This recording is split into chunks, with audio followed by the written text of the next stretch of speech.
My dad asked me to change my wedding for my brother's camping trip. I said yes, but got married without him knowing, and when he showed up the next day, he was destroyed. I'm 28 years old. I work as a freelance graphic designer from home. And I need to get this story off my chest, because what happened a few months ago at my wedding basically exploded the entire family dynamic I'd been putting up with my whole life. The thing is, I always knew my dad preferred my brother Zachary. You know? Everyone in the family knew it, but nobody said it out loud. It was like this secret we all shared but pretended didn't exist. I guess I should start from the beginning, so all of this makes sense. My parents got divorced when I was like 12. My mom, Ruth, had an affair, and well, that was the end of the marriage. It was a total disaster, like screaming fights in the middle of the night, broken dishes, the whole show you can imagine. Zachary was 15 at the time and somehow came out of all that being the perfect son. You know? Like the one who always got the best grades, who was captain of the soccer team, who never caused problems. I, on the other hand, was the weird girl, who drew all the time and didn't fit in anywhere. After the divorce, my mom remarried Douglas. And honestly, it was the best thing that could have happened because he's amazing. But my dad, Malcolm, never got over the divorce, and I think somehow he always blamed me for I don't know what, maybe for looking more like my mom or just because Zachary was his pride and I was, well, me. I grew up watching my dad gush with praise every time Zachary did literally anything. Got a B on a test? He was a genius. Scored a goal in a game? Best player in the world. Got into a decent university? He practically threw a party in his honor. Meanwhile, I could win design competitions, land important jobs, whatever. And my dad would barely mumble a, "That's nice, sweetie," before going back to talking about Zachary's achievements. It's not that I was a failure or anything. Actually, I was doing pretty well. But I just didn't exist in the same universe as my brother to my dad. My mom died from cancer 6 years ago. It was horrible, obviously. But even in that, my dad found a way to make everything revolve around Zachary. At the funeral, my brother gave an emotional speech, and my dad wouldn't stop telling everyone how strong and mature Zachary was for being able to speak in public at a moment like that. I took care of all the funeral arrangements, the paperwork, emptying mom's house, everything, and my dad didn't even notice. Douglas did, though. He was with me every step of the way and was more of a father to me that month than Malcolm had been in my entire life, but that's another story. Fast forward to like 8 months ago. I met Shane 4 years ago at an art exhibition where I was showing my designs. He's a photographer, super talented, and we fell in love almost immediately. He's one of those people who really see you, you know? They don't just look at you. They really see you. He proposed to me last year in the same place we met, and obviously I said yes. We didn't want anything big or ostentatious, just something intimate in our backyard with the people who really mattered. We planned the wedding for our 4-year anniversary, a Saturday in July, because it seemed perfect and symbolic to us. I told my dad about the engagement, and he said he was happy for me, but even in that moment he had to mention that Zachary, who lives in London working at some important financial company, because of course had just gotten a promotion. Like, "Dad, I'm telling you I'm getting married, can you for once make the conversation about me?" But whatever. I was already used to it. I gave him the wedding date 6 months in advance, repeated it to him like 3 times, and he said he'd be there. He even marked the date on his calendar in front of me. I saw him do it. 3 months before the wedding, my dad called me. I remember that call perfectly because I was in the middle of choosing flowers with Shane and the phone rang. My dad sounded uncomfortable, like nervous, and started with a, "Look, Claire, I need to talk to you about something." Turns out Zachary had organized a camping trip with his college friends for that same weekend, like a reunion of everyone after years without seeing each other, and my dad wanted to know if I could move the wedding date. Just like that. Straight up. No beating around the bush. I stood there in the middle of the flower shop with the phone in my hand thinking, is he asking me to change the date of my wedding for a camping trip? I told him we had reserved everything, that we had sent out the invitations, that the date was our anniversary, and that no, I wasn't going to change it. My dad got defensive and told me that Zachary had been planning this for months. Lie, he organized it in 3 weeks, that it was important for him to reconnect with his friends, and that surely I could understand that he wanted to be there for his son. And I told him, "Dad, I'm also your daughter, and I also want you at my wedding." But he kept insisting that the camping trip was only that weekend. That Zachary was coming from London specifically for that, to please consider moving the date even just a week. Something in me broke at that moment. I don't know. It was like all the years of being the second option fell on me all at once. I told him, "Okay, Dad, I'll move the wedding," and hung up. Shane asked me what happened because I was literally shaking, and when I told him, he got really angry. I told me we couldn't change everything because of my dad's whim, but I had already made a decision. I wasn't going to move the wedding. Instead, I was going to do something that was probably vindictive and petty, but at that moment seemed perfectly justified to me. I called my dad that night and told him I had decided to move the wedding 2 weeks later. He sounded relieved, super grateful, telling me he knew I would understand, that Zachary was going to be so happy to know he could go to the camping trip. He didn't mention once that he would also be happy to be able to go to my wedding afterwards. But, well, why would I expect anything different at this point? What I didn't tell him is that I wasn't going to move anything.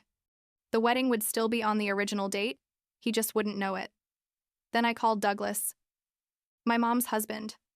Well, my stepdad technically, but he's more of a dad to me than Malcolm. I told him everything, absolutely everything, including my plan, and I expected him to tell me I was being irrational or dramatic. But Douglas just said, "Claire, it would be an honor to walk you down the aisle." And there, I started crying like an idiot, in the middle of my living room. And the following weeks were weird. My dad would call me occasionally to ask how the preparations for the new date were going, and I played along, making up details about changes I never made.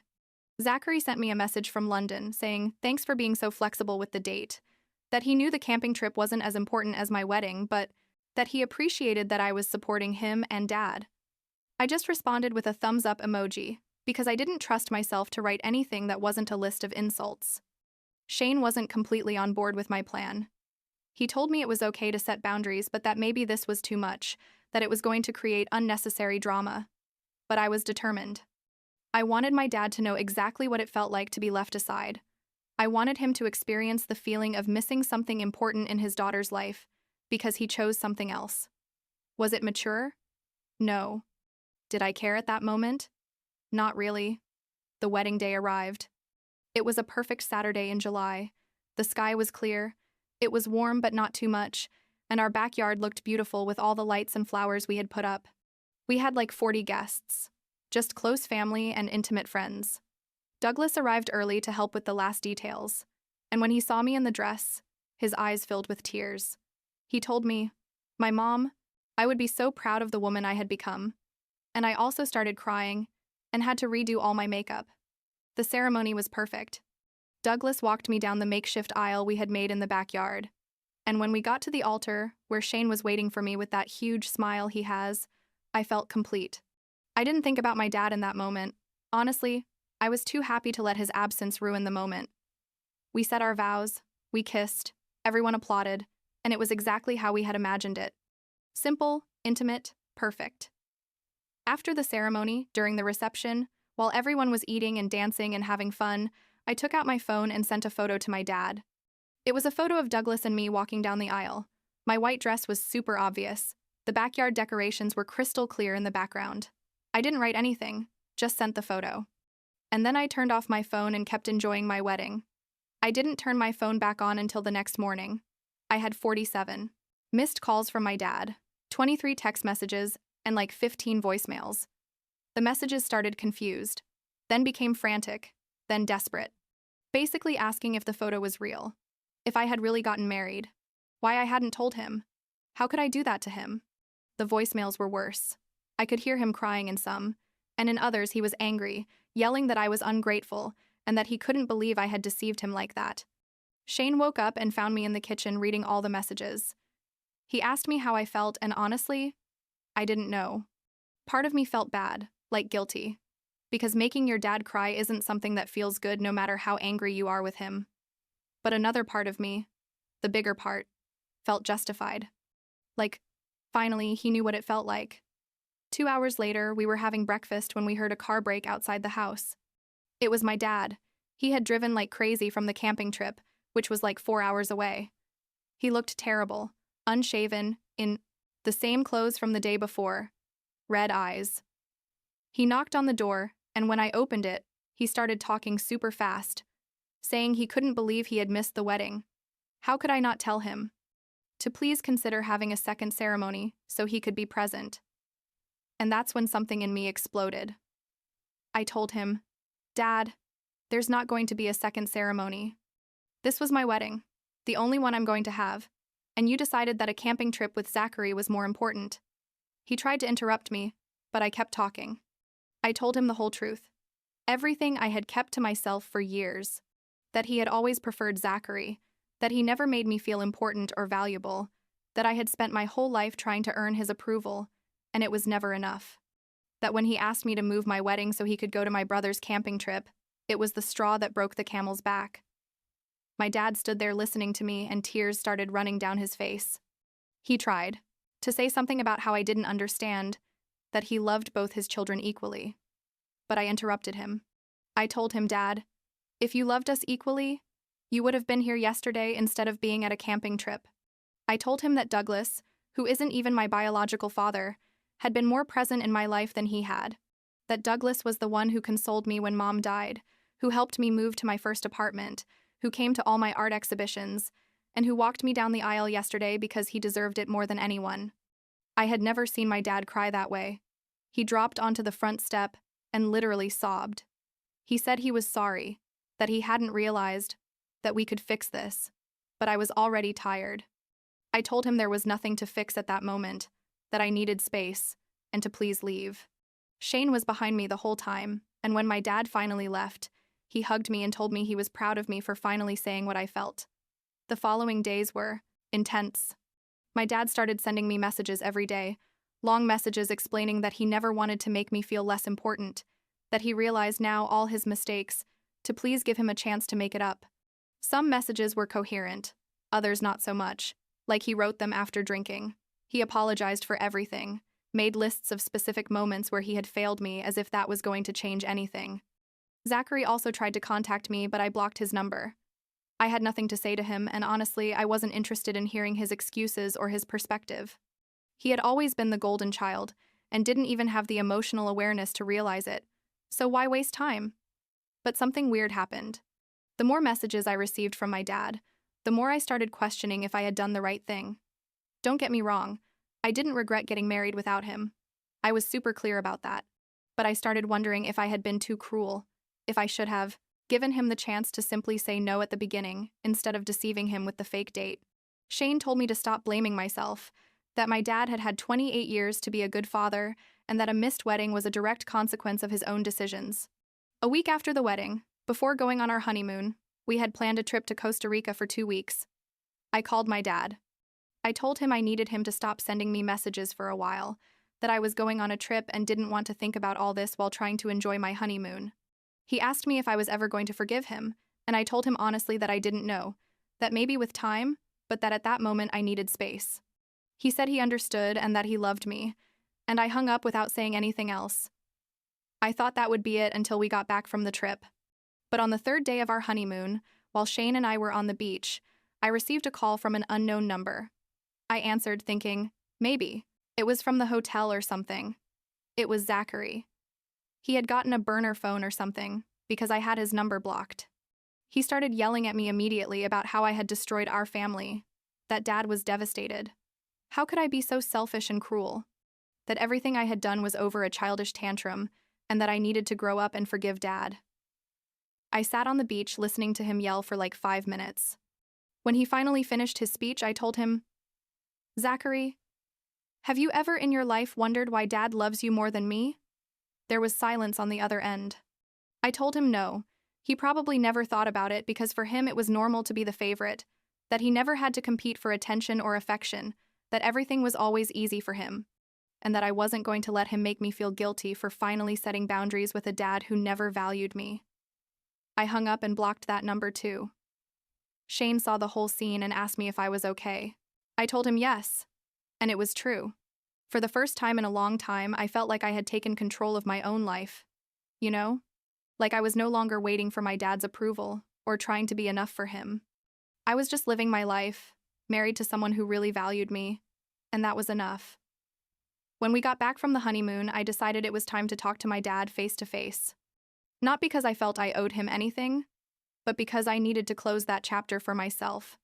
I went to his house on a Tuesday afternoon. He looked terrible, like he hadn't slept well in weeks.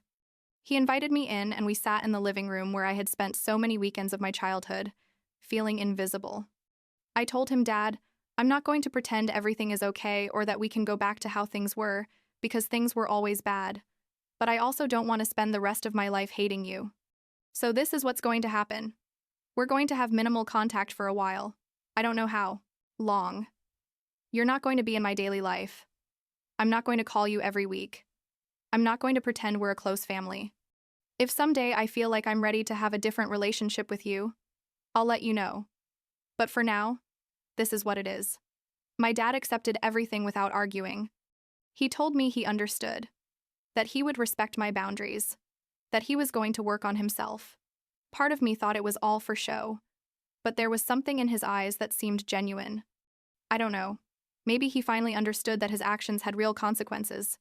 Like 2 weeks ago, he sent me a message.